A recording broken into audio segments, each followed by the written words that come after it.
ओम विद्योदाम समाप्रभां मृगपतिं स्कंधस्थितां भीषणां कन्याभिगर्भालखेट विलसत् दस्ताविरासेवितां हस्तये चक्रगदा शिखेट विशिखां चापं गुणं तर्जनीं विभ्राणमनलात्मिकां शशिधरां दुर्गां त्रिनेत्रां भजे।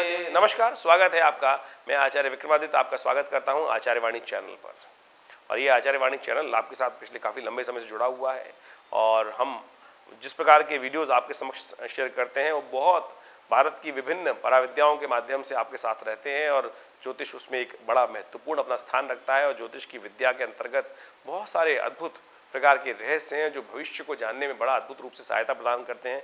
उस सब संबंध में बहुत सारी ज्ञान के माध्यम से हम बहुत सारी भविष्य की घटनाओं का पूर्वाभास, पूर्व ज्ञान प्राप्त भी कर सकते हैं और विश्व में अनेक बार हजारों लोगों ने, लाखों लोगों ने इसका लाभ भी लिया है। तो आप भी समझें कि आने वाले समय में ग्रहों का योगायोग मीन राशि वालों आपके लिए क्या कुछ योग बना रहा है, कैसे आपके लिए जीवन में कौन सी घटनाओं का सामना आपको करना पड़ सकता है। मीन राशि की यदि हम बात करें तो मीन राशि का स्वामी है विशेष तौर पर बृहस्पति महाराज। चाहे मीन राशि की बात करें चाहे मीन लग्न की बात करें तो दोनों राशि भाव से आप समझ सकते हैं कि क्या कुछ प्रभाव इस समय जो विषय हमारा है वो उत्पन्न करने वाला है। इन दिनों शनि मंगल का षडाष्टक योग चल रहा है और साथ साथ राहु का भी मंगल के साथ षडाष्टक योग बन गया है।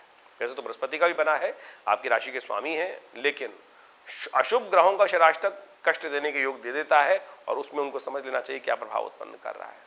और बृहस्पति महाराज वैसे ही राहु के ग्रास में इस वक्त चल रहे हैं, राहु के पकड़ में इस वक्त चल रहे हैं। जो आपकी राशि के अनुसार से पूर्ण शुभ फल आपको प्राप्त होना चाहिए था वो होने नहीं दे रहे हैं। ऐसे में बृहस्पति का प्रभाव पूरी तरह से, द्वितीय भाव का बृहस्पति आपकी राशि के अनुसार ही बात करें तो कहा जाता है वारे न्यारे करा देता है।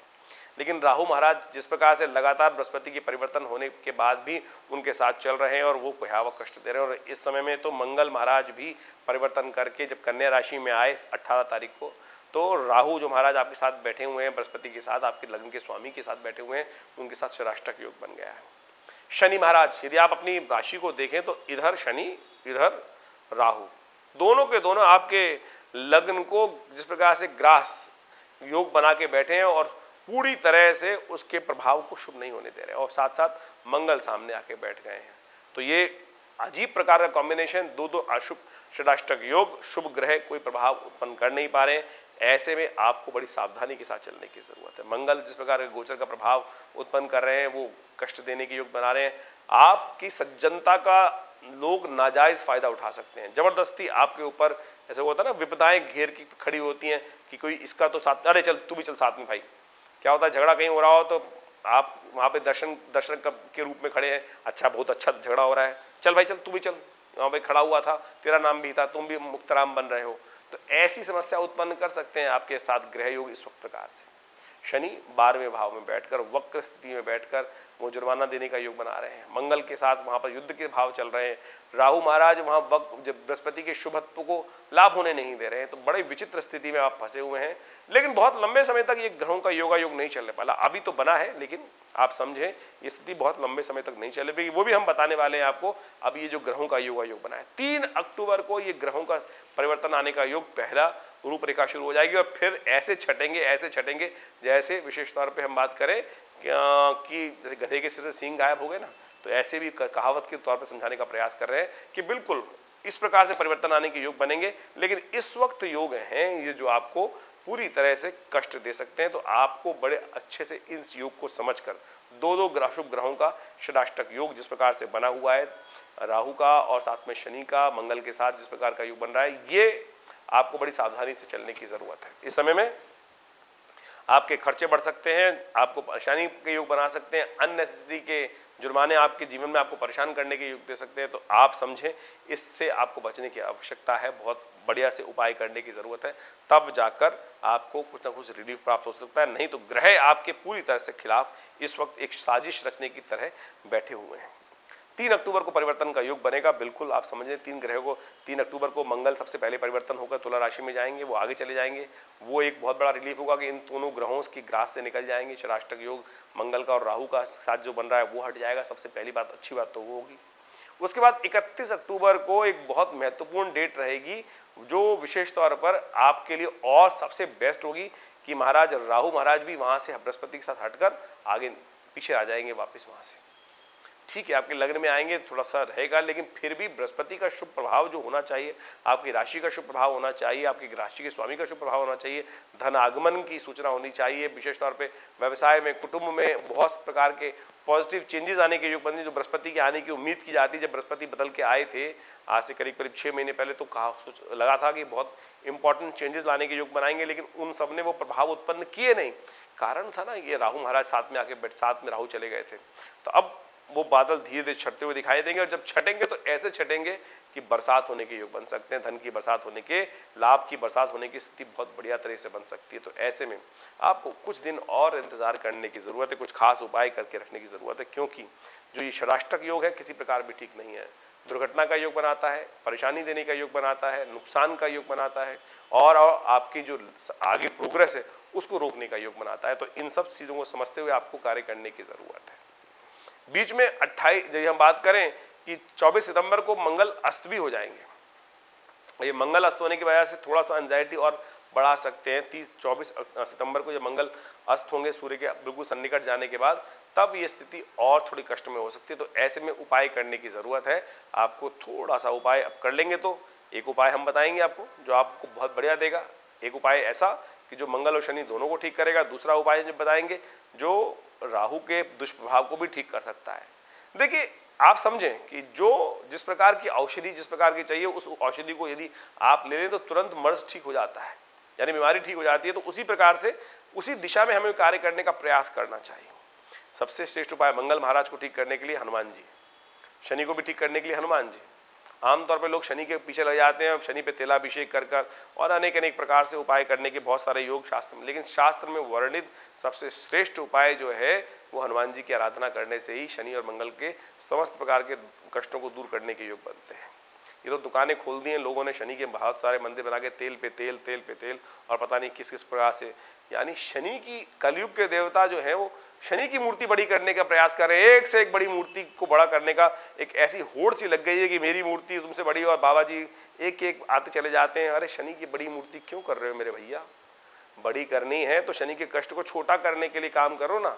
शनि की मूर्ति, शनि को बड़ा करते चले जा रहे हैं लोग, और इस प्रकार की भयावह स्थिति बनाते चले जा रहे हैं उसमें। और लोगों को जिस प्रकार से संसार में तो भेड़चाल है ही है, तो आप समझने का प्रयास करें कि सीधा सीधा शास्त्र कहता है कि हनुमान जी, जो शास्त्र की कथा आप सब पढ़ते हैं वहां पे लिखा है कि हनुमान जी कृपा से सब कष्ट दूर हो सकते हैं, और हनुमान जी तो अजर अमर हैं, समस्त प्रकार से कष्टों को दूर करने वाले हैं। तो आप समझे, घर ही बैठिए, चिंता ना करें, नित्य प्रति हनुमान चालीसा का पाठ करें, मंगलवार के दिन हनुमान जी को चोला चढ़ा दें। ये दोनों उपाय ऐसे हैं कि शनि और मंगल के तमाम कष्टों को दूर करने के योग बनाएंगे। कोई और बहुत ज्यादा उठापटक करने की जरूरत नहीं। कोई अंगूठी पहने जा रहा है, कोई अंगूठी बेचे जा रहा है, कोई लिए जा रहा है, आप परमात्मा के निमित्त अपनी श्रद्धा भाव समर्पित करने का प्रयास कीजिए ना। दूसरा उपाय, क्योंकि राहु महाराज बृहस्पति के साथ शुभ प्रभाव को उत्पन्न नहीं होने दे रहे हैं, तो उसके निमित्त एक उपाय आपको बता देते हैं। घर बैठे बैठे उस उपाय को करने का प्रयास कीजिए। देखिए बहुत सुंदर तरीके से आपके कष्टों का निवारण करने का योग बन जाएगा। हर रोज शाम के समय थोड़ा सा समय निकाल लीजिए। राहु का कोई दिन नहीं होता है। यदि आप बात करें सोमवार, मंगलवार, बुधवार, बृहस्पतिवार, शुक्रवार, शनिवार, रविवार, ये सारे दिन हैं विभिन्न ग्रहों के हिसाब से, पूरे विश्व में इसी प्रकार से व्याप्त हैं। सोचे, लोग कहते हैं कि एस्ट्रोलॉजी जो है, ज्योतिष जो है भारत का विषय है, भारत का वर्चस्व कभी क्या था? आप समझे, मून से बनता है चंद्रमा, हम सोमवार कहते हैं, वो उसको मून डे कहते हैं। पूरे विश्व में, अमेरिका तक में, रशिया तक में मंडे कहते हैं। मंगलवार ट्यूसडे के रूप में, मरकरी बुध से चलती है, बुध मरकरी वहां पे कहा जाता है, मंडे जो वेडनेसडे से चलता है, खासतौर पे उन्हीं तरह से चला जाती है। यानी सिद्धांत जो हमारे हैं, नाम परिवर्तन करके पूरे विश्व के लोग उसको उपयोग करते हैं। तो इस खैर बात में न रखें कि वो किस प्रकार से वेस्ट ने हमारी संस्कृति का लाभ अपने अनुसार से करने का प्रयास किया है। ये सारा भारतीय ज्ञान ही है जो पूरे विश्व में व्याप्त है। तो उसके निमित्त समझ, राहु की बात कर रहे थे हम, तो राहु का समय है सूर्य अस्त के बाद का आधे घंटे का जो समय रहता है वो राहु काल, राहु का मुख्य समय माना जाता है। राहु का विशेष तौर पर जो समय रहना चाहिए वो राहु का मुख्य समय है।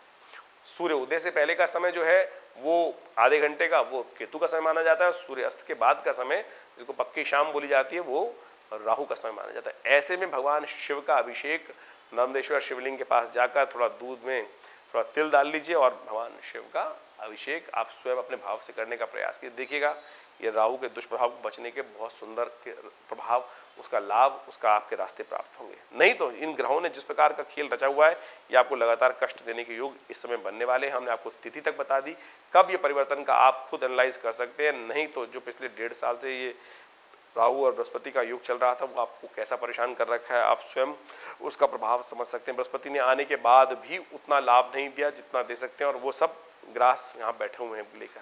तो कोशिश करें, इस समय का इंतजार कीजिए, परिवर्तन का योग बहुत जल्दी लेकर आ रहा है। ग्रहों का योगायोग हमने आपको तारीख तक बता दी है कि 31 अक्टूबर को राहु का परिवर्तन होगा और विशेष तौर पर 3 अक्टूबर को मंगल का परिवर्तन होगा। फिर 4 नवंबर को शनि भी मार्गी हो जाएंगे, तो फिर सारे बादल छटकर एक तरफ होंगे। बहुत बढ़िया तरीके से 5-6 महीने आपको बहुत अच्छे ग्रोथ के मिलने वाले हैं। मैं तो कहूँगा उसके लंबा भी और भी समय, यदि आप अपने राशि के अनुसार से बात कर रहे हैं तो फिर उसके बाद तो बहुत लंबे समय तक राहु का कोई परेशानी का योग बनेगा नहीं। बृहस्पति बहुत सुंदर तरीके से रहेगा, लेकिन राहु लग्न में चलता रहेगा, वो एक विषय थोड़ा सा रहेगा, तो उसका उपाय उस वक्त बता देंगे। लेकिन ओवरऑल बृहस्पति बहुत बढ़िया से आपको 2-3 साल तक बहुत अच्छी ग्रोथ देने का योग रास्ता बनाएगा। तो उसका लाभ यदि लेकर आप अच्छे से काम करेंगे तो बहुत सुंदर तरीके से आगे बढ़ने के योग आपके बनते दिखाई दे रहे हैं। लेकिन इस वक्त थोड़ा सा आने वाले 2-3 महीने शांति के साथ समझते हुए कार्य करने का प्रयास करना चाहिए। ऐसे में शनि की दृष्टि उत्तर मुख होने के कारण से उत्तर के क्षेत्रों में कई प्रकार की समस्याएं आने के योग दिखाई दे रहे हैं। प्राकृतिक आपदाएं परेशान कर सकती हैं, साथ साथ कुछ भयावह विस्फोट इत्यादि समस्याएं, भूकंप इत्यादि ये सब समस्याएं देने के योग दे सकते हैं। ऐसे में जो सब ये षडाष्टक योग जो बना रहे हैं ये महंगाई की मार और ज्यादा प्राकृतिक आपदाओं के साथ कष्ट देने के योग बना सकती है। शनि का और मंगल का और साथ साथ राहु का जो जिस प्रकार का योगायोग षडाष्टक मंगल के साथ बनने जा रहा है ये विश्व में अशांति, इम्बैलेंस का योग भी बनाता दिखाई दे रहा है। तो ऐसे में थोड़ा शांति के साथ इस समय को निकालने का प्रयास करेंगे तो फिर पॉजिटिव सूर्य बहुत बढ़िया तरीके से उदय होने के योग बनाते दिखाई दे रहे हैं। उम्मीद की कारण बहुत बढ़िया तरीके से आगे बढ़ने के योग बनाती दिखाई दे रही है। लेकिन ये 2-3 महीने का समय थोड़ा सा उठापटक वाला है, सावधान होकर काटने का प्रयास कीजिए। धन्यवाद।